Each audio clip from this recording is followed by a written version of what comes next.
మీడియాలోకి వస్తున్నానని చెప్పేసి ఒక బాంబు పేల్చారు దివంగత నేత వంగవీటి మోహన్ రంగా గారి కుమార్తె ఆశా గారు. అంటే ఎన్నో సంవత్సరాల తర్వాత ఆశా గారు ఇప్పుడు రాజకీయ రంగ ప్రవేశం చేయటం ఏ విధంగా చూడాలి? అయితే ఆవిడ రాజకీయ రంగ ప్రవేశం వెనక ఎవరున్నారు? తన సోదరుడితోటి ఆవిడ ఏమైనా విభేదించారా ఏంటి సీన్ గారు? ఇది సడన్ గా షాకింగ్ ఏం కాదండి.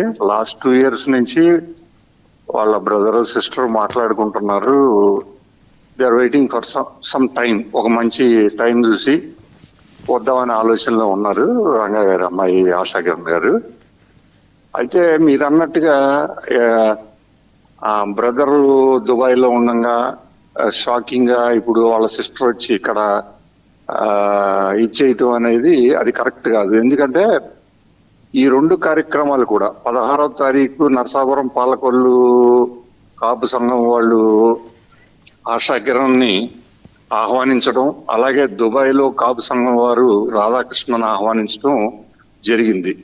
సో 2 ఒకే డేట్ రావటం మూలంగా మీకు షాకింగ్ గా ఉండొచ్చు, కానీ బట్ మాకు తెలుసు ఆయన దుబాయ్ వెళ్తాడని తెలుసు, ఈ పాప నరసాపురం పాలకొల్లు వెళ్తుందని మాకు తెలుసు. సో మాకేం షాకింగ్ ఏం కాదు, రంగా గారి అభిమానులకి, మిత్రమండలి సభ్యులు ఎవరికి కూడా. అయితే సీన్ గారు, వంగవీటి ఆశా గారు రాజకీయ రంగ ప్రవేశం అనే స్టేట్మెంట్ ఇచ్చేటప్పుడు చెన్నుపాటి సీన్ గారు ఎక్కడ కనపల్లా. వంగవీటి రాధా గారు రాజకీయ రంగ ప్రవేశం చేసినప్పుడు, ఆయన ఎమ్మెల్యేగా ఉన్నప్పుడు ఆయన పక్కనే ఉండి అన్ని నడిపించిన చెన్నుపాటి సీన్ గారు ఇప్పుడు ఆశా కిరణ్ గారు పక్కన ఎందుకు లేరు? లేకపోతే తెర వెనక ఏమైనా ఉన్నారా? తెర వెనక నా క్యారెక్టర్ తెర వెనక ఉండే క్యారెక్టర్ ఏం కాదు. నేను ఎప్పుడు ముందే ఉంటాను ఓపెన్ గానే. అయితే కొన్ని ఈ ప్రోగ్రామ్స్ ఫిక్స్ అవ్వక ముందే నేను కొద్దిగా వేరే కార్యక్రమాలతో ప్రీ ఆక్యుపై అయ్యి ఉన్నా కాబట్టి నేను అటెండ్ అవ్వలేకపోయాను. బట్ నేను మినిట్ టు మినిట్ తన వెంబడ ప్రయాణం చేసే మిత్రమండలి సభ్యులు నాకు అప్డేట్ చేస్తూనే ఉన్నారు. అండ్ అక్కడ ఆర్గనైజ్ చేసిన కాపు సంఘీయులు కూడా నాతో కాంటాక్ట్ లో ఉండి ఎవ్రీ మినిట్ అప్డేట్ చేస్తూనే ఉన్నారు. అట్లాగేం కాదు, నేను బిఫోర్ ఈ ప్రోగ్రామ్ ఫిక్స్ అవ్వక ముందు ప్రీ ఆక్యుపై అయ్యి ఉన్నా కాబట్టి నేను అటెండ్ అవ్వలేకపోయాను. నేను అది ఐ కెన్ సే నా బ్యాడ్ లక్. అది నిన్న అక్కడ ఉండలేకపోవడం నా బ్యాడ్ లక్. అయితే ఇప్పుడు బెజవాడలో ఒక చర్చ జరుగుతోంది సీన్ గారు, అడగమంటారా మిమ్మల్ని కొన్ని ప్రశ్నలు ఆ చర్చకి సంబంధించి? పర్లేదు సార్, అడగండి, చెప్తాను. వంగవీటి మోహన్ రంగా గారు జీవించి ఉన్నటువంటి కాలంలో ఆయనతోటి ఒక బావమరిదిగా కన్నా కూడా ఆయనకు ఒక బలమైనటువంటి అనుచరుడిగా మీరు ప్రయాణం చేశారు.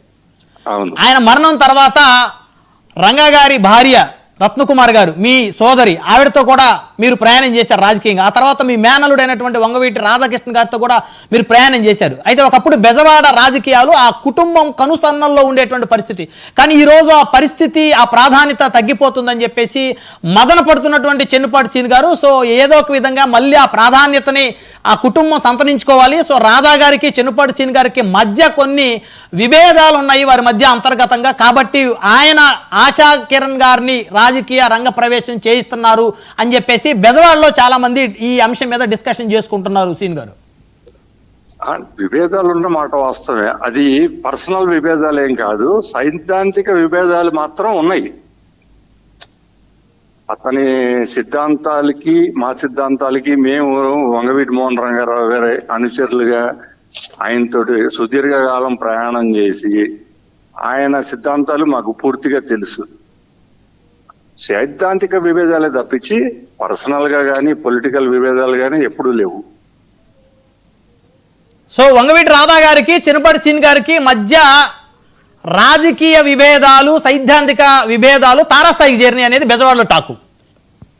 తారాస్థాయి ఏముంది, ఇప్పుడు సైద్ధాంతిక విభేదం ఉంది. సైద్ధాంతిక దీంట్లో నాకు అది కరెక్ట్ కానప్పుడు నేను విభేదిస్తా ఎవరితోనైనా. నేను మా సోదరుతో కూడా అలాగే విభేదించాను.